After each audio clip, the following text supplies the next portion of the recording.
네, 유형 23번. 자, 이번 유형에서는 조립제법을 이용해서 어떤 특정한 다항식의 거듭제곱꼴로 변형하는 방법을 알아볼 겁니다. 자, 왼쪽에 보면 그 내용이 나와 있는데 이렇게 보면 좀 복잡해요. 그래서 구체적인 예시로 한번 설명을 해볼게요. 자, 예를 들어서 fx란 다항식이 있는데 얘가 3x의 세제곱 더하기 2x의 제곱 더하기 2x 더하기 1이다. 자, 그런데 우리한테 f의 1.01의 값이 뭔지 물어봤다고 해봅시다. 자, 그러면 여기 x자리에 1.01을 넣어가지고 계산을 할 수도 있겠지만 세제곱도 있고 제곱도 있고 또 소수기 때문에 그냥 계산하기에도 조금 힘들겠죠. 자, 그래서 어떤 아이디어를 쓰는 거냐면 이 fx라는 이 다항식을 이렇게 바꿔보고 싶은 거예요. a의 x-1의 세제곱. 자, 얘는 최대 3차니까 이렇게 최대 3차. 그 다음 b의 x-1의 제곱 더하기 c의 x-1 더하기 t. 이런 꼴로 바꿀 수가 있다면 여기에다가 1.01을 넣으면 계산하기가 쉬워진다는 거죠. 자, 그래서 지금 우리 하는 거의 목적이 뭐냐면 fx가 이렇게 주어졌을 때 fx를 x-1의 거듭제곱 꼴로 이렇게 내림차순으로 정리를 해보고 싶은 거예요. 자, 그런데 이거를요 다 전개한 다음에 개수 비교해도 물론 구할 수 있습니다. 자, 그런데 미지수가 4개이기 때문에 좀 복잡할 거예요. 그래서 미지수가 4개인 연립 1차 방정식을 풀어야 되는데 그러기에는 좀 복잡하고 우리가 배웠던 조립제법을 활용하면 쉽게 구할 수가 있습니다. 자, 일단 여기 첫 번째 이 식을 보는 관점을 자, 요 앞까지 끊어서 x-1로 한번 묶어볼게요.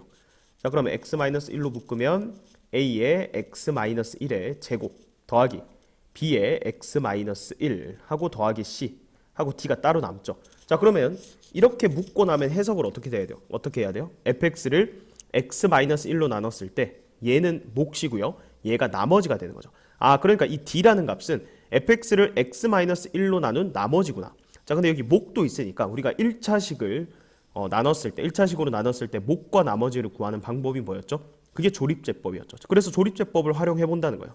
자, 여기에 3, 그 다음에 2, 1차항계수 2, 상수항 1 이렇게 적어주고요. 그 다음 x-1로 나눴을 때니까 여기에 1 적어주면 되겠죠. 그대로 내려오면 3 곱하면 3 더하면 5 곱하면 5 그 다음에 더하면 7 곱하면 7 여기가 8 이렇게 되겠죠. 자, 그럼 이게 무슨 얘기예요? 이게 fx자리인데 fx를 x-1로 나눴더니 얘가 몫이고 얘가 나머지인데 아, 우리가 구하는 이 d값이 결국 8이 된다라는 걸 알 수가 있는 거죠. 자, 그러면 지금 이 부분이 몫이기 때문에 여기랑 똑같거든요. 자, 그러면 이 안쪽에 있는 식만 다시 한번 볼까요? 자, 여기 이 식만 다시 보는 거예요. 자, 이 식을 또 해석을 할 때 얘를 또 x-1로 한번 묶어볼까요? 자, 그러면 얘는 a의 x-1 더하기 b 하고 플러스 c죠. 자, 그러면 이 다항식을 x-1로 나누면 몫이 얘고 나머지가 얘라는 거예요. 그러면 이 나머지 c를 구하고 싶으면 여기 몫이었잖아요. 얘를 다시 x-1로 나눴을 때 몫과 나머지를 구하면 되니까 연속해서 조립제법을 적용하면 되겠죠. 그래, 여기 또 1이 들어가는 거예요. 자, 그러면 3 내려오고요. 곱하면 3 더하면 8 곱하면 8 여기 15 이렇게 되니까 이게 무슨 뜻이에요? 3x제곱 플러스 5x 플러스 7 그게 여기였거든요. 이 다항식을 x-1로 나눴을 때 얘가 몫이고 얘가 나머지다. 따라서 이 c값이 얼마가 된다? c값이 15가 된다. 이렇게 되는 겁니다. 자, 그러면 이제 거의 다 왔거든요. 자, 얘는요 이미 이렇게 1차식으로 묶여있죠. 그럼 해석만 하면 되겠네요. 요 식은 x-1로 나눴을 때 몫이 a이고 나머지가 b다. 자, 그러면 다시 여기 요 1차식 3x 플러스 8을 또 x-1로 나누면 여기가 3 곱하면 3이고 여기가 11이죠. 그러면 얘가 몫이고 얘가 나머지기 때문에 아, 나머지가 b였죠. 여기가 b. 다음 마지막으로 여기가 a 이렇게 됩니다. 자, 그래서 결론은 어떻게 되냐면 이 다항식을요 x-1로 쭉 연속해서 조립제법으로 적용을 했을 때 여기서부터 상수항, 그 다음에 1차항계수, 그 다음에 2차항계수, 그리고 최고차항계수 이런 식으로 튀어나오게 된다는 거예요. 자, 이해됐죠? 이 그림이랑 이 의미를 정확하게 이용하면 fx를 이제 표현할 수가 있죠. 어떻게? a가 지금 3이고요. 그 다음에 b가 11이었죠. 그 다음에 c가 15였고요. 그 다음에 d가 8이었죠. 자, 그러면 이 아래는 지워볼게요. 자, 그럼 우리가 하고 싶었던 게 뭐였죠? 하고 싶었던 게 f의 1.01이죠. 그럼 f의 1.01은 3 곱하기 1.01 넣으면 0.01이죠. 0.01의 세제곱 더하기 11 곱하기 0.01의 제곱 더하기 15 곱하기 0.01 하고 더하기 8 이렇게 되는 겁니다. 자, 그러면 얘는 8점 하고 얘는 1호가 되죠. 0.15. 그 다음에 얘는요 0.0011이죠. 그러면 11 들어가고요. 얘는 0.000003 이렇게 되겠죠. 03. 그래서 이 f의 1.01의 값을 이런 식으로 쉽게 구할 수가 있습니다. 267번 보겠습니다. 모든 실수 x에 대해서 주어진 등식이 성립하도록 a, b, c의 값을 정할 때 a, b, c의 곱을 구하라는 문제입니다. 자, 형태가 특정한 다항식의 거듭제곱꼴로 표현을 해놨죠. 이러면 조립제법을 연속해서 적용하면 된다 했습니다. 자, 하나만 주의할 거는 여기 x제곱의 개수가 없기 때문에 조립제법 쓸 때 반드시 0이라고 표시를 해줘야 됩니다. 자, 그 다음에 얘를 x-1로 나눴으니까 여기 1 들어가면 되겠죠. 그러면 1 곱하면 1 더하면 1 곱하면 1, 3 곱하면 3 해서 4가 나오죠. 여기서부터 상수항이 나온다 했습니다. 그래서 여기는 C 이렇게 되고요. 자, 여기서 조립제법 한 번 더 적용하면 여기 1 그대로 내리면 1 곱하면 1 더하면 2 곱하면 2, 5 이렇게 되죠. 자, 여기가 1차항계수 B가 될 거고요. 그 다음에 한 번 더 적용하면 여기가 1 곱하면 1, 3 이렇게 되죠. 얘가 뭐다? A가 된다. 얘가 2차항계수. 그 다음에 최고차항 개수는 어차피 x 세제곱일 테니까 여기서는 1이라고 이미 준 거죠. 사실은 여기가 최고차항 개수. 뭐 여기는 문자로 돼 있진 않으니까 그냥 얘가 최고차항 개수다. 최고차항 개수. 이렇게 된다. 자, 따라서 a, b, c 값은요. 각각 3, 5, 4니까 얘들을 다 곱해달라 했죠. 3 곱하기 5 곱하기 4니까 최종적인 정답은 60이 되겠습니다. 268번 보겠습니다. x의 값에 관계없이 다음 등식이 항상 성립할 때 상수 a, b, c, d에 대해서 ad 더하기 bc의 값을 구하여라 했습니다. 자, 얘도 마찬가지 특정한 다항식의 거듭제곱꼴로 표현해놨죠. 그러면 이 다항식이 0 되는 값으로 일단은 조립제법을 적용하면 됩니다. 자, 그러면 최고차항 계수 8, 그 다음 2차항 계수 마이너스 8, 1차항 계수 4, 상수항 1 이렇게 되죠. 자, 0 되는 값이 얼마예요? 2분의 1이죠. 그래서 2분의 1 넣어주고 8 곱하면 4 더하면 마이너스 4 곱하면 마이너스 2 더하면 2 곱하면 1 해서 2 이렇게 되죠. 네, 그 다음 또 연속해서 적용해 볼게요.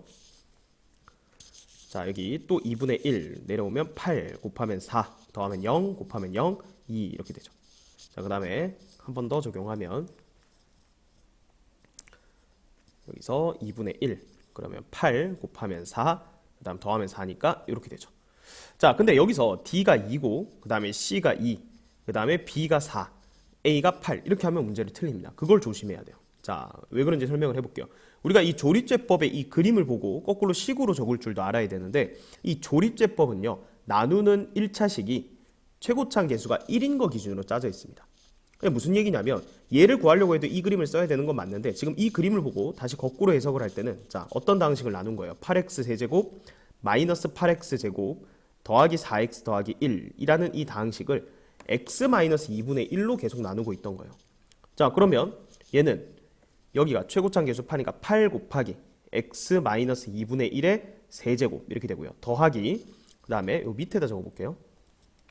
자, 얘는 8 곱하기 여기가 최고차항 계수 x-2분의 1의 세제곱 그 다음은 2차항 계수가 4 그리고 x-2분의 1의 제곱 그 다음에 1차항 계수는 2 곱하기 x-2분의 1 하고 나머지 상수항 플러스 2다. 자, 이렇게 되는 거예요. 근데 우리가 찾는 건 뭐예요? 2x-1로 거듭제곱을 해놨거든요. 자, 그럼 얘를 2x-1로 고쳐야 돼요. 자, 잘 보세요. 8이 지금 2의 세제곱이죠. 그럼 2의 세제곱 곱하기 x-2분의 1의 세제곱 이렇게 되니까 이거 우리 지수 법칙을 생각하면 2랑 x-2분의 1을 곱한 다음에 전체 세제곱한 걸로 생각할 수 있죠. 즉 2x-1의 전체 세제곱이랑 똑같다는 거예요. 이 앞부분이. 자, 근데 이런 복잡한 과정을 굳이 거칠 필요 없이 생각해보면 지금 내가 여기에다 2만 곱하면 2x 빼기 1이죠. 그잖아요. 근데 세제곱이 되어 있기 때문에 실제로는 2만 곱해서는 안 되고 2를 3번 넣어줘야 돼요. 그러니까 8을 넣어주면 되니까 이 8이 여기에다가 곱해진 걸로 생각해서 바로 2x-1이 3개가 있다. 이렇게 생각하도록 연습을 해보세요. 자, 그럼 얘는 2x-1 되려면 2가 필요한데 이게 제곱이기 때문에 2를 2번 넣어줘야 돼요. 그게 딱 앞에 4가 있는 거죠. 그럼 얘가 그대로 들어가면 더하기 2x-1의 제곱이라고 써도 되는구나. 자, 얘는 그대로 그냥 2 곱해주면 되니까 더하기 2x-1 하고 더하기 2. 자, 식을 이렇게 변형한 다음에 그 다음에 여기를 봐야 돼요. 자, 그럼 이제 비교해보세요. 2x-1의 세제곱 앞의 개수가 a인데 a는 1이죠. 2x-1의 제곱 앞의 개수가 b인데 b도 1이네요. 자, 그 다음에 2x-1 여기죠. 앞에 c인데 c도 1이죠. 그리고 d는 2가 된다. 이렇게 되는 겁니다. 자, 그래서 거듭제곱 될 때 여기 최고차항 개수가 1이 아닐 때는 반드시 식을 이렇게 고친 다음에 개수를 찾아줘야 된다. 자, 그거를 신경 쓰시고요. 자, AD 더하기 BC니까 얘랑 얘랑 곱한 거에서 얘랑 얘 곱한 걸 더해주면 되니까 2 더하기 1이죠. 따라서 최종적인 정답은 3이 되겠습니다. 269번 보겠습니다. 자, x가 2.1일 때 이 다항식의 값을 구하기 위해서 조립제법을 사용했다라고 했습니다. 자, 이 조립제법, 이 그림을 보고 거꾸로 식을 적을 줄 알아야 된다 했죠. 식 한번 적어볼게요. 자, 얘는 어떤 다항식을 나눈 거예요? x세제곱 마이너스 2x제곱 더하기 4x 더하기 1이라는 이 다항식을 지금 여기가 2를 연속해서 적용한 걸 보니까 x-2의 거듭제곱꼴로 표현한 거죠. 자, 여기서부터 x-2의 세제곱 최고차항 개수 1이니까 여기 생략하겠습니다. 더하기, 자, 여기가 1차항 개수라 했습니다. 4 곱하기 x-2의 제곱 더하기 8 곱하기 x-2 더하기 9 이렇게 됩니다. 자, 이걸 이렇게 고쳐놓고 2.1을 대입해주면 되는 거죠. 자, 이거를 fx라고 한번 해볼게요. 그럼 f에 2.1을 계산하라는 거니까 자, 2.1 넣어보세요. 그럼 0.1의 세제곱 더하기 4 곱하기 0.1의 제곱 더하기 8 곱하기 0.1 더하기 9 이렇게 되니까 자, 9점 소수점 아래 첫 번째 자리 숫자가 8이라는 거고요. 얘는 0.01이니까 소수점 아래 두 번째 자리 숫자가 4. 얘는 0.001이니까 소수점 아래 세 번째 자리 숫자가 1이다 이 얘기죠. 따라서 9.841이 되니까 정답은 4번이 되겠습니다.